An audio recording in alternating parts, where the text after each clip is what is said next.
A single Facebook post destroyed his 19-year contracting business. A contractor built a deck. An HOA posted one photo, and by the time the dust settled, a man's entire livelihood hung in the balance over 47 words typed on a Tuesday afternoon.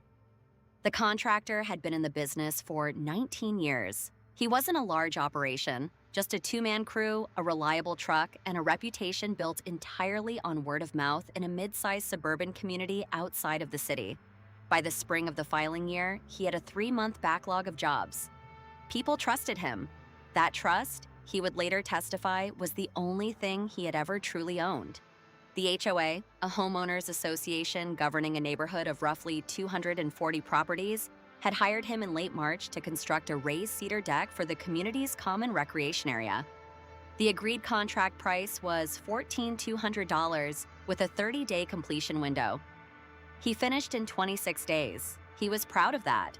Then, on a Wednesday morning in early May, the HOA's official neighborhood social media account posted a photograph of the completed deck alongside a caption that read, "In full." After months of delays and multiple safety concerns flagged by our board, the rec area deck is finally usable. Residents, please report any additional issues directly to management. The contractor saw it that afternoon. By Friday, 2 clients had called to cancel contracts totaling $30,000. By the following Monday, a third had backed out. He began receiving fewer inquiry calls. Within 6 weeks, he had lost, by his own documentation, approximately $87,000 in projected annual revenue. He filed suit against the HOA for defamation and tortious interference, seeking $215,000 in damages. His case, on its face, was compelling. He produced the signed completion certificate from the HOA's own board secretary, dated April 18th, well within the contracted window. He provided photographs taken upon delivery showing a structurally sound, code-compliant build. A licensed building inspector, retained as an independent expert, examined the deck and found 0 safety violations. The contractor stood at the plaintiff's table and said, quietly, "They made me sound like I was dangerous. I'm not dangerous. I go home to my kids every night knowing I did good work." The HOA's defense was methodical. Their attorney argued the caption was not directed at the contractor, that it referred to board-level delays in the approval process, internal scheduling conflicts, and a routine safety checklist completed by a board member who happened to be a retired civil engineer. They argued the post was communicating to residents, not condemning a vendor. The word contractor does not appear anywhere in that post, the defense attorney noted pointedly. Not once. Then came the text messages. During discovery, the contractor's attorney had subpoenaed internal communications between 3 sitting HOA board members sent in the 48 hours surrounding the post.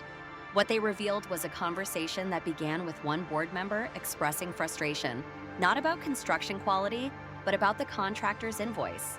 He had billed for an additional $640 in materials, an overage he claimed was pre-authorized verbally.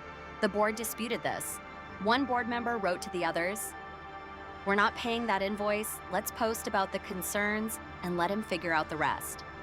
A second member replied with a single word, "Done." The post went live 3 hours later.